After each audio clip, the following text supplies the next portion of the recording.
Salut les crypto riders, salut les pionniers de la crypto. Aujourd'hui, la quotidienne des indices pour trader la crypto-monnaie du 24 novembre 2023. Comme tous les jours, vous pouvez nous rejoindre sur eToro, sur Twitter, également sur Discord. Soyez les bienvenus. Aujourd'hui, on va faire une vidéo qui sera relativement courte, mais très importante pour l'avenir du Bitcoin et l'avenir de l'Ethereum. Vous avez tous entendu parler des ETF Bitcoin Spot. Vous savez que l'argent va arriver à flot. Vous savez que les flux financiers vont s'orienter vers le Bitcoin petit à petit et ensuite vers les altcoins, suivre le flux habituel. Aujourd'hui, nous avons des informations très pertinentes de la part de Glassnode.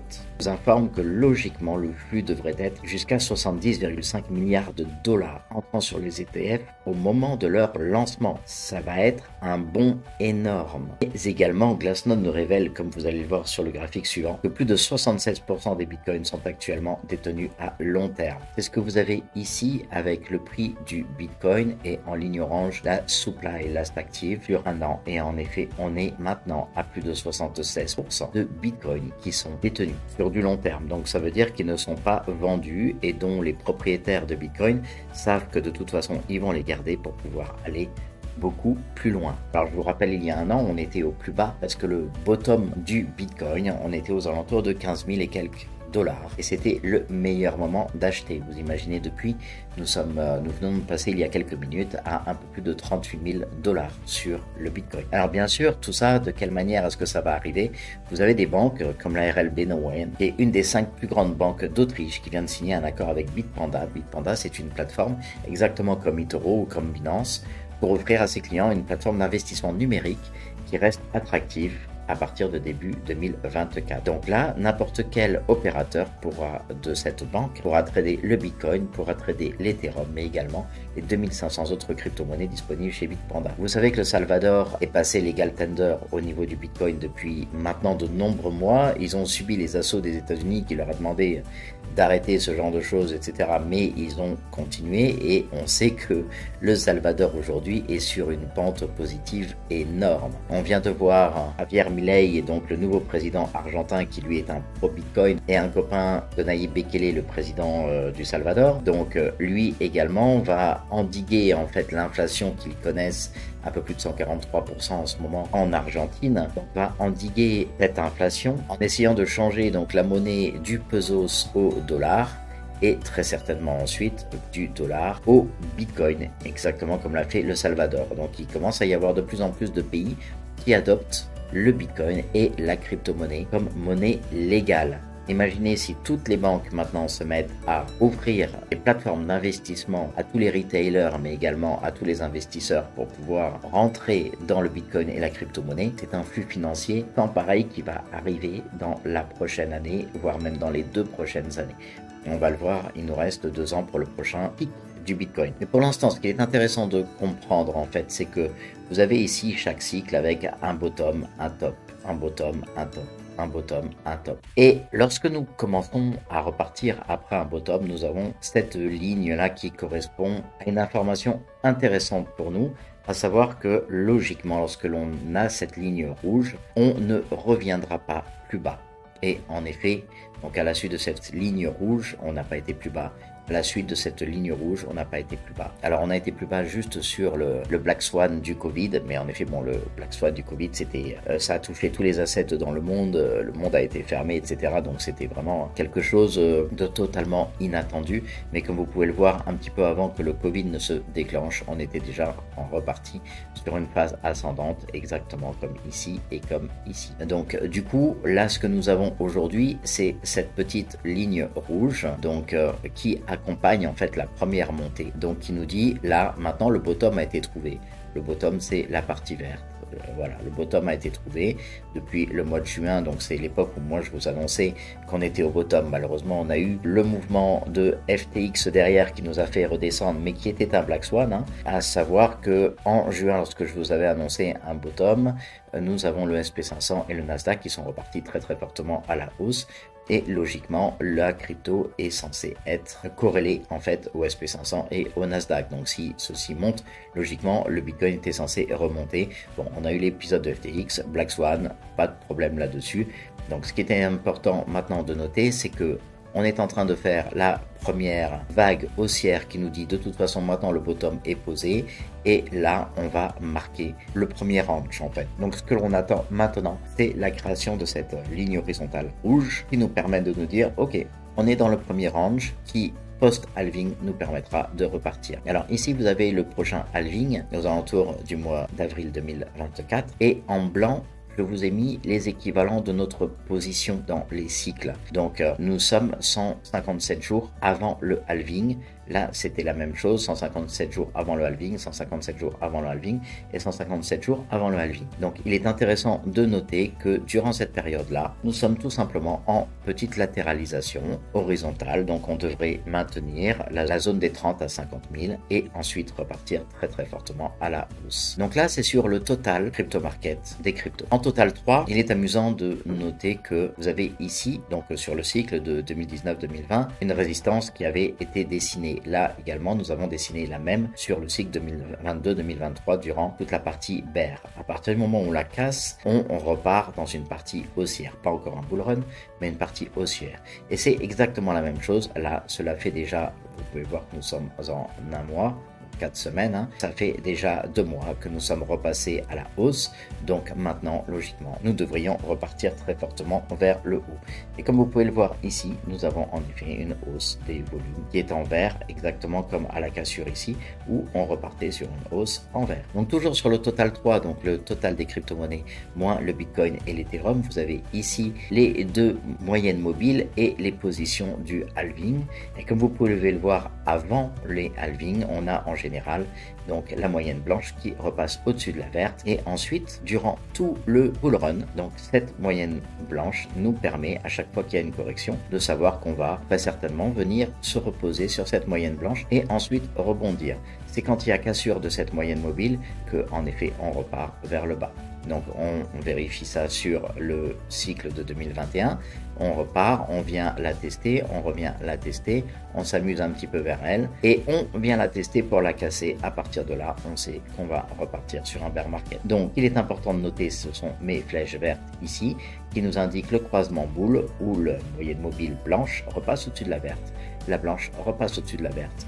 Et la blanche est en train de repasser au-dessus de la verte. Donc logiquement, on est en train de repartir pour la même chose que ça, sachant que ce cycle a l'air d'être très comparable à ce qui s'est passé dans le cycle de 2015-2016. Donc si on prend le BTC en 2 semaines, là vous avez les halvings en jaune et la période de 157 jours juste avant avec les halvings, avec les traits blancs verticaux. Et comme vous pouvez le voir ici, donc on était fortement haussier jusqu'au halving. Comme vous pouvez le voir au second halving, c'est pareil, on repartait haussier lorsque nous avons eu le Black Swan du Covid. Donc on avait commencé par repartir fortement haussier et on a eu ce Black Swan durant quelques mois, mais on a poursuivi ensuite notre montée à la suite de tout ça.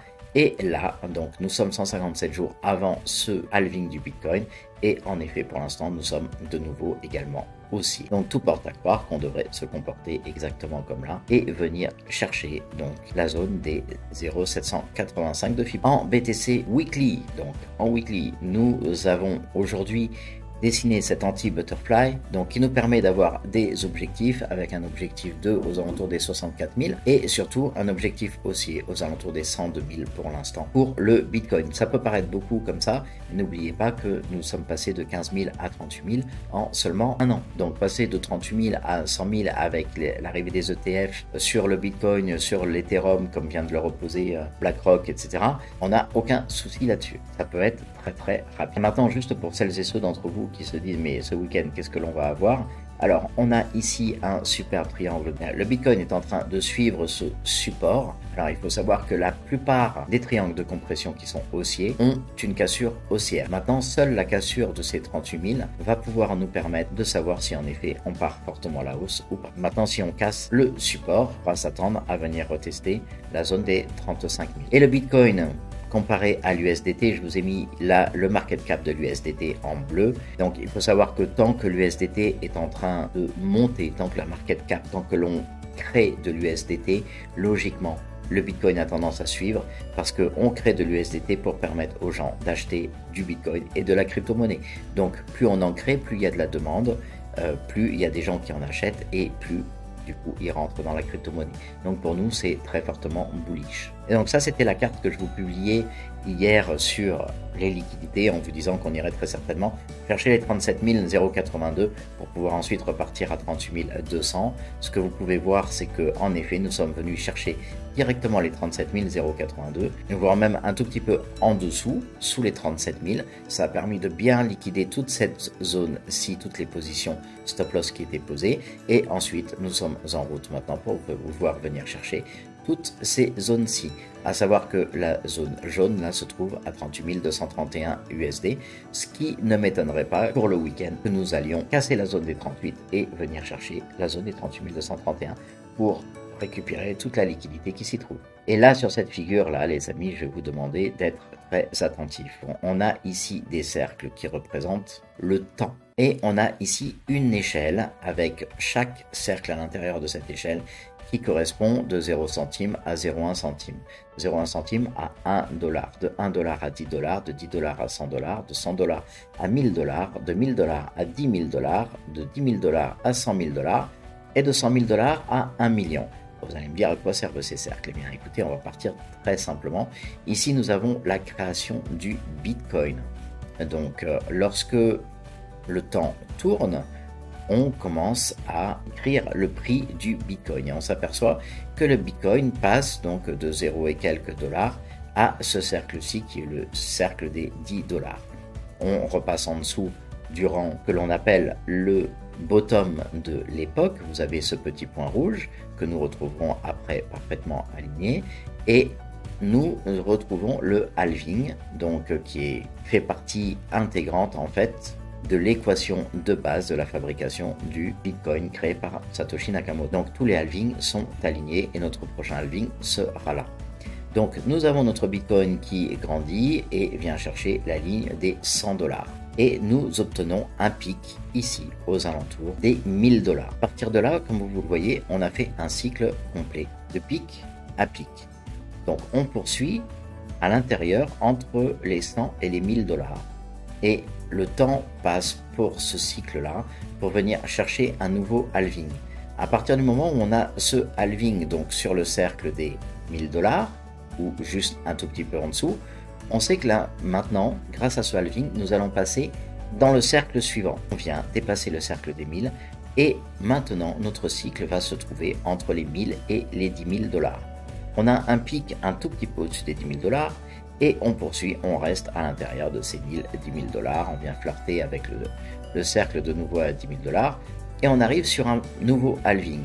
Et donc là, on sait qu'avec ce halving-là, pour notre cycle, on va se retrouver à venir chercher, travailler la zone des 10 000 à 100 000 dollars. Alors, qu'est-ce que l'on a? On a en effet notre Bitcoin qui a tendance à naviguer à l'intérieur de cette zone et qui vient chercher un pic aux alentours des 69 000 dollars en novembre 2021. Et on reste à l'intérieur de ce cercle le temps du bear market pour venir chercher un nouveau bottom très proche de la ligne des 10 000 dollars. Donc en effet, nous sommes descendus à 15 000 dollars. À partir de ce moment-là, nous repartons très fortement pour pouvoir venir rechercher un halving. Comme vous pouvez le voir, les halvings, on a quasiment été toujours sur le cercle. De là à dire qu'on serait pas loin des 100 000 dollars pour le halving, certains pourraient l'extrapoler. Moi, je pense qu'on sera un petit peu en dessous, entre 35 et 50 000 dollars. Mais si les ETF sont approuvés avant le halving, on risque d'avoir une explosion énorme qui nous emmène en effet à avoir un halving aux alentours des 100 000. Et une fois qu'on aura passé ces 100 000, on va tourner entre le cercle des 100 000 et le cercle des 1 million. Donc on devrait dépasser les 100 000 et ensuite continuer notre mouvement pour avoir un prix du Bitcoin qui sera au maximum aux alentours du pic. Alors, à savoir que là, nous avons la première année, la deuxième année, la troisième année, la quatrième année. Les cycles durent 4 ans. Et à savoir également que notre pic arrive donc 6 mois, 12 mois, 18 mois et le halving. Si nous avons un halving en avril 2024, 18 mois après, vous vous retrouvez dans les dates que j'annonce depuis très longtemps, novembre 2025, aux alentours de 2025, à plus ou moins 28 jours pour obtenir le pic sur le Bitcoin. À savoir que les alts, elles, une fois que le Bitcoin va commencer à descendre, Les alts vont encore performer pendant 1 à 2 semaines et ensuite commenceront à suivre le Bitcoin vers le bas. J'espère que tout vous paraît très clair au niveau de ces cycles-là. Comme vous pouvez le voir, c'est totalement mathématique, c'est totalement une équation mathématique. Alors on ne sait pas prévoir le prix du Bitcoin à tel endroit. Par contre, on a des points majeurs qui sont les périodes de halving et au niveau temporaire, la période de pic et la période de bottom. Au niveau de l'Ethereum, comme vous pouvez le voir, donc là nous sommes en format mensuel, 4 semaines, et on a également les résistances ici en blanc matérialisées par ces petits points, et à chaque fois qu'on la casse à la hausse après un bottom, on repart sur une très belle hausse. On a la même chose à la suite de cette cassure haussière, on repart sur une très belle hausse. Et là maintenant nous venons de casser et on a la continuité mensuelle qui nous informe que nous sommes bien dans le vert et que la cassure est confirmée pour pouvoir partir à la hausse. Nous avons une target 4 qui se trouve quand même à 7333 $ pour l'Ethereum. Et si vous apprenez des choses intéressantes sur cette quotidienne crypto, n'hésitez pas, abonnez-vous à la chaîne, vous m'aiderez énormément au niveau de l'algorithme de YouTube à nous faire connaître. Et plus nous serons de personnes dans la crypto, plus nous serons de personnes qui comprennent la crypto, et plus tous ensemble nous avancerons. La communauté de la Crypto Family sera dans le positif. Au niveau du calendrier économique, aujourd'hui rien de particulier à part les PMI services pour le mois de novembre, à savoir que demain donc c'est samedi. Nous avons lundi des informations qui peuvent être intéressantes, à 14 h les permis de construire et à 16 h les ventes de logements neufs pour les États-Unis, mais ça ne devrait pas faire grand chose, pas beaucoup de mouvement au niveau de la crypto-monnaie. Au niveau du RSI Map, nous sommes passés de 53 hier à 57. Vous pouvez voir que le BTC est rentré en zone strong alors que l'ETH est très proche de passer en zone overbought. Donc la grosse majorité de toutes les cryptos ont pu avancer un petit peu vers la zone strong. Donc on a un RSI qui a tendance à monter un peu sur toutes les cryptos. Sur les 24 dernières heures, beaucoup de changements, 33 252 traders qui se sont fait liquider, 71,18 millions de liquidations totales pour 45 millions de cours et 26 millions de longues. Sur le top 10 crypto, nous avons un Bitcoin qui se trade aux alentours des 37 794, à savoir que nous venons de taper le mur des 38 000 $ tout à l'heure. Nous avons un Ethereum à 2102 et comme on peut le voir dans les dernières 24 heures, à part le Solana, la plupart de nos cryptos étaient dans le vert. Donc est-ce que ce week-end on va en profiter pour dépasser les 38 000? Je pense même que ça peut être fait dans les heures qui viennent. Et concernant le Fear and Greed Index, nous sommes à 66, donc les valeurs restent toujours entre les 60 et 70. La zone est grid. Pour l'instant, pas d'inquiétude particulière et pas de surveillance particulière à faire sur la crypto ou pour des ventes possibles. 54, c'est le chiffre de CBBI pour le 24 novembre. Donc nous approchons de plus en plus du pic de vente que nous avons eu lorsque nous avons eu le Covid, le Black Swan. Pour l'instant, il n'y a pas d'informations particulières aux informations qui peuvent nous faire penser que nous allons vers un Black Swan. Donc on est simplement en petite latéralisation avec la possibilité de poursuivre notre forte hausse. Vous pouvez voir que le Bitcoin est pour l'instant en zone jaune. Concernant le Bitcoin Altcoin Season, nous sommes à 39, donc avec un petit triangle de compression ici. Vague 1, une vague 2, une vague 3, la vague 4 très souvent en ABCDE en compression, pour venir chercher une petite vague 5 qui pourrait nous emmener en zone neutre, voire un petit peu vers les 60-65, permettre à certains alts d'aller à la hausse sur le RSI et de se promener en zone d'overbought, mais sans plus pour l'instant. Tant que nous n'avons pas passé la zone des 75, nous ne serons pas en altcoin saison. Et au niveau des daily trending, aujourd'hui vous avez le Bitcoin qui reçoit énormément de liquidités, donc à 37 829 au moment où j'ai pris la copie de cet écran pour un peu plus de 1%. Aujourd'hui, nous avons l'Ethereum qui prend 2,4% aujourd'hui et le Solana qui a un bon 1% également. Solana qui a fait quasiment 92% en 30 jours. Au niveau du mois de novembre, donc nous avons un retour à 8,8% pour l'instant sur le Bitcoin. Donc on se retrouve à peu près à l'équivalent de cette année 2016 où nous avions un fort pourcentage au niveau du mois d'octobre, donc 28% et 14% et 8% pour 5%, environ la moitié pour le mois de novembre. Sachant que l'Ethereum, lui, est à 15,87% pour le mois de novembre. Et pour tous mes copieurs sur eToro, donc sur les 2 dernières années, on a passé les 100,58%. de rendement sur les 2 dernières années. Bien sûr, ça ne fait que commencer, à savoir que, par exemple, en 2021, nous avions plus de 215%. Là, logiquement, on devrait partir pour un peu plus de 400% par rapport à la fin de 2024. Et je n'annonce rien pour l'instant pour 2025, mais ça devrait être beaucoup plus que 400%. Les amis, n'hésitez pas, abonnez-vous, activez la petite cloche pour recevoir la vidéo. Venez nous rejoindre dans la Crypto Family. Investissons tous ensemble sur la crypto. Et je vous souhaite à tous d'excellents trades. N'oubliez pas que votre portefeuille soit crypto. À très bientôt.